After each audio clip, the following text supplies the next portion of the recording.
J'ai toujours pensé que j'étais nulle en vente, que c'était pas fait pour moi parce que chaque fois que j'essayais de parler de ce que je faisais, je me sentais mal à l'aise. J'avais l'impression de déranger, j'avais l'impression de forcer les gens, j'avais surtout l'impression en fait de devenir une personne que je voulais pas être et comment te dire que c'était vraiment très désagréable. Alors que tout ce que je voulais moi à la base c'était juste aider. Je savais que j'avais des choses à apporter, je savais que j'avais une expertise qui pouvait aider plein de femmes, mais en fait, j'y arrivais pas. Et pendant longtemps, j'ai cru que le problème venait de moi, que j'étais peut-être juste pas faite pour ça, sauf qu'en fait, plus tard, avec le temps, j'ai compris que le problème, c'était ni moi, ni la vente, c'était ma vision de la vente. C'était tout ce qu'on m'avait appris autour de ça, tout ce qu'on m'avait conditionné à croire sur le fait de vendre. Maintenant, avec le recul, je le vois aussi avec les femmes que j'accompagne dans Elevate, elles essaient de vendre, mais elles n'y arrivent pas, parce qu'elles le font d'une façon qui est à l'opposé de qui elles sont. On leur apprend à forcer, on leur apprend à convaincre, à se justifier. Sauf que la vente, c'est tout le contraire de ça.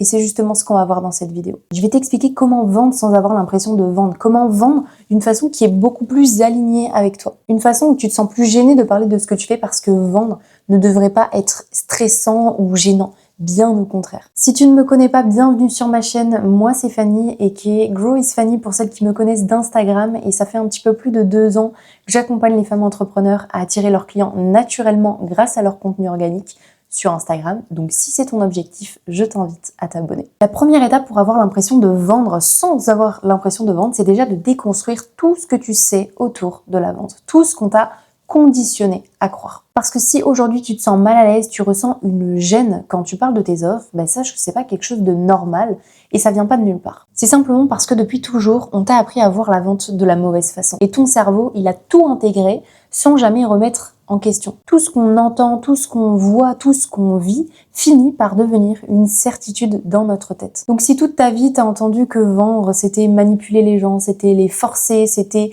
prendre leur argent, c'était déranger en fait les gens, aujourd'hui, inconsciemment, ton cerveau, il voit la vente et il l'associe à quelque chose de négatif. Et c'est là que ça devient un problème parce que toi, tu veux vendre, tu veux aider des gens. Tu sais que ton offre peut avoir un gros impact sur eux ou sur leur vie, sur leur business, peu importe.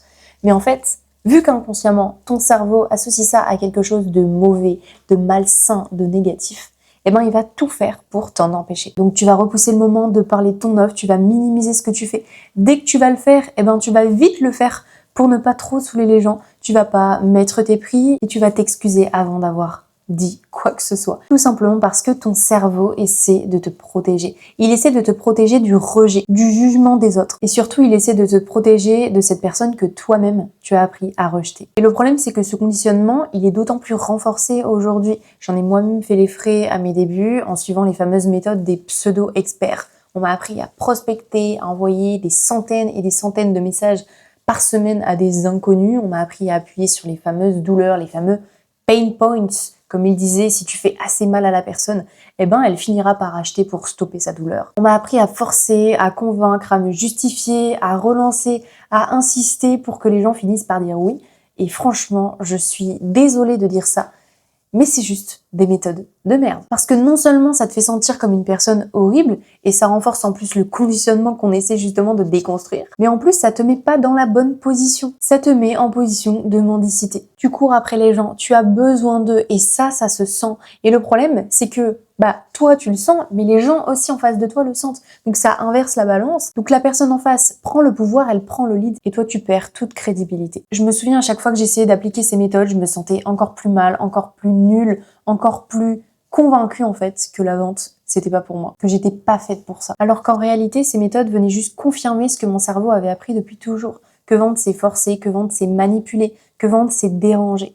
Sauf qu'en fait, la vente, c'est tout le contraire de ça. Et on en reparle juste après. Justement, avant, j'ai une question à te poser. Aujourd'hui, est-ce que tu as une offre, une méthode, une expertise qui pourrait vraiment aider les gens? Est-ce que tu sais que si la bonne personne travaille avec toi, ça changerait sa vie ou son business? Si la réponse est oui, et je sais que la réponse est oui, il faut que tu comprennes que quelque part, en ce moment même, il y a une personne qui galère avec exactement le problème que toi, tu résous. Elle tourne en rond, elle s'épuise, elle essaie des trucs, mais ça ne marche pas. Et toi, tu as la solution.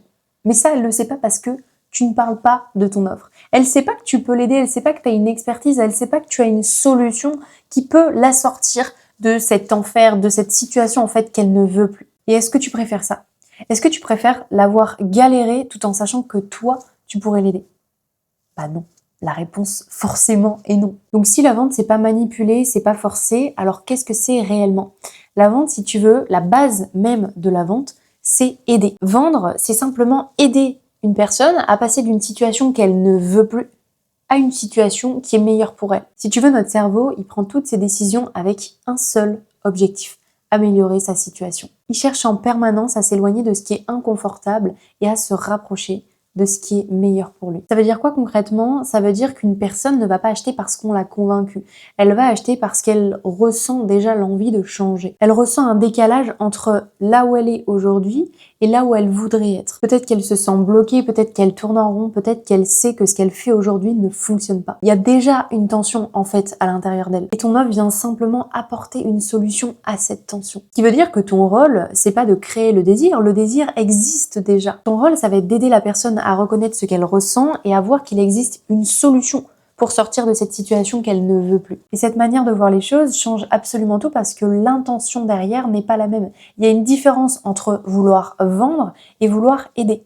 Les gens le sentent quand tu es là pour eux, pour les aider, mais ils le sentent aussi quand tu es là pour leur argent. Et dans le deuxième cas, ils se ferment, ils deviennent méfiants, c'est automatique en fait. Le cerveau va se mettre en protection et là, l'achat, la vente devient impossible. Alors qu'à l'inverse, quand quelqu'un ressent que tu veux l'aider, il se passe tout autre chose. Son cerveau se détend, il n'y a plus de résistance, il n'y a plus de méfiance, parce que la personne ne ressent plus qu'on essaie de lui vendre quelque chose. Elle ressent qu'elle est enfin comprise, enfin écoutée pour de vrai. Et c'est ça la base même de la vente. C'est pas vouloir convaincre à tout prix, c'est créer un espace justement où la personne se sent suffisamment en sécurité pour prendre sa décision. Et à partir de là, tu n'as plus besoin de forcer parce que la décision ne vient plus de toi, elle vient d'elle. Elle achète parce qu'elle a envie, elle achète parce qu'elle est prête. Elle achète parce qu'elle sait que c'est la bonne chose pour elle. Et c'est exactement comme ça que tu vends sans avoir l'impression de vendre. Pas en forçant ou en poussant la personne à tout prix à acheter, mais en l'aidant justement à prendre la bonne décision pour elle. Et tout ça, tu le fais avec ta stratégie de contenu organique. Parce que ton contenu, c'est ce qui va accompagner une inconnue, donc quelqu'un qui ne sait pas encore que tu existes, jusqu'au moment où elle décide de prendre sa décision et d'investir chez toi. Naturellement, sans que tu aies besoin de la forcer ou de la relancer 10 fois. Mais pour que ça fonctionne, il doit absolument suivre la psychologie de l'acheteur parce que ton contenu, s'il suit pas cette logique-là, tu peux poster tous les jours, tu peux mettre tous les efforts que tu veux, ça ne fonctionnera pas et ça ne convertira pas. Une personne ne va pas se réveiller un matin en se disant c'est bon, j'ai envie de rejoindre son offre. Non, elle passe par des étapes précises et ton contenu justement a pour rôle de l'accompagner à travers ces étapes. Chaque étape dans la tête de ta cliente correspond à un type de contenu précis et c'est l'enchaînement de ces contenus qui va créer tous les déclics jusqu'à l'achat. Au départ, elle sait même pas qu'elle a un problème ou du moins elle croit que c'est normal. Ta mission à cette étape-là, c'est de mettre des mots sur ce qu'elle vit. Tu vas créer un effet miroir et du coup, dès qu'elle va tomber sur ton contenu, elle va se dire « Ok, waouh, c'est exactement moi, c'est exactement ma situation, c'est exactement ce que je vis. » Et en fait, avec cette première étape, du coup, elle va se sentir comprise et quelqu'un qui se sent compris, il va s'ouvrir. La confiance commence déjà à cette étape. Ensuite, elle a un problème, mais elle ne comprend pas pourquoi. Elle ne sait pas d'où ça vient. Elle se blâme, elle essaie des choses, elle tourne en rond, ça marche pas. Donc toi, ton objectif ici, ça va être de déplacer le problème en lui expliquant la vraie cause de son blocage et en lui montrant justement qu'il existe une autre façon de faire. Ta façon. Et enfin, elle comprend ta méthode, mais elle hésite encore à franchir le pas. Elle a des doutes, des peurs, et si ça marche pas, qu'est-ce que je vais faire? En fait, c'est vraiment là, lever les dernières objections, ça va être le rôle de ton contenu, en lui montrant concrètement la transformation possible, en créant de la projection et surtout en répondant aux objections qu'elle se répète en boucle. C'est à cette étape justement où elle a déjà pris conscience que tu étais la bonne personne, que ta méthode pouvait l'aider, que cette dernière étape va lui faire prendre conscience que c'est le moment pour elle de passer à l'action, parce qu'elle s'est convaincue que c'était la meilleure décision pour elle. C'est ça le marketing d'attraction. Tu cours pas après tes clients, tu construis un contenu qui suit leur psychologie, qui les accompagne étape par étape et qui les amène naturellement jusqu'à toi. Je t'ai ajouté aussi en description un cours gratuit dans lequel je t'explique tout ça, je te partage la méthode que je transmets à mes clientes, ma méthode, d'ailleurs celle que j'utilise moi-même pour que chaque contenu que je publie me permette de vendre sans vendre. Donc si tu as aimé cette vidéo, tu vas adorer ce que j'ai préparé pour toi. Et si aujourd'hui tu publies régulièrement mais que tu as l'impression que ton contenu ne crée pas ces déclics, c'est probablement parce qu'il ne suit pas cette logique. Et c'est pas grave, c'est normal, personne ne t'a jamais vraiment expliqué ça. Mais la bonne nouvelle, c'est que une fois que tu comprends comment ça fonctionne, les mécanismes derrière, les résultats arrivent très rapidement. parce que c'est de la psychologie. Donc si tu veux qu'on regarde ensemble comment structurer ton contenu pour qu'il accompagne justement ta cliente jusqu'à l'achat, tu peux réserver un coaching offert avec moi. On analysera ta situation, ce qui te bloque depuis plusieurs semaines, voire plusieurs mois, et surtout, je te partagerai exactement ce que tu dois faire pour commencer à avoir tes premiers résultats. Le lien est aussi en description. On arrive à la fin de cette vidéo. J'espère qu'elle t'aura aidé à voir la vente différemment et qu'elle va te réconcilier avec la vente, parce que vendre, c'est pas forcer, c'est pas convaincre, c'est pas manipuler. C'est juste aider la bonne personne à prendre la meilleure décision pour elle. N'hésite pas à me dire en commentaire ce que tu en as pensé. Je serai ravie d'avoir ton retour. Et puis moi, je te dis à la semaine prochaine pour une nouvelle vidéo.